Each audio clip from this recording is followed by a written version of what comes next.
Predsjednik Srbije Aleksandar Vučić sastao se danas sa predstavnicima kineske građevinske kompanije Power Construction Corporation of China Limited u 10 sati u zgradi predsjedništva. Korak po korak, kamen po kamen, krenuli smo da gradimo našu Srbiju i da napredujemo. Čini mi se, brže nego što smo i sami očekivali. Pre samo nekoliko godina ovo je briga o ljudima, kako će da žive ljudi u Užicu, Požegi, Bajinoj Bašti, Gornjem Milanovcu, Loznici.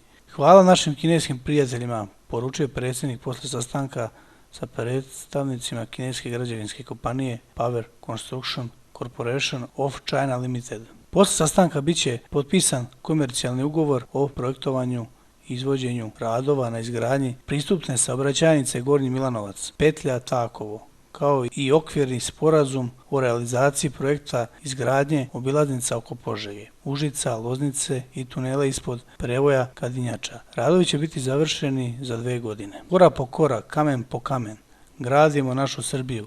Evo šta smo danas potpisali, rekao je predsjednik i naglasio da su ovo za nas velike i suštinske stvari, pa se okrenuo ka kineskim izvođačima radova i rekao da očekuje da radovi budu u roku visokog kvaliteta i da naši građani budu zadovoljni. On je dodao da Čačani treba da budu najzadovoljniji. Sve što je danas potpisano, predsjednik je pojasnio na mapi objasnivši detalje za svaku od obilaznica. On je dodao i da će posle njihove izgradnje biti manje gužvi u centrima pomenutih gradova, da kroz njih više neće prolaziti teretnjaci i da će zagađenje biti neuporedivo manje. Dodao je i da će se od Užica od Bajine Bašte stizati za pola sata.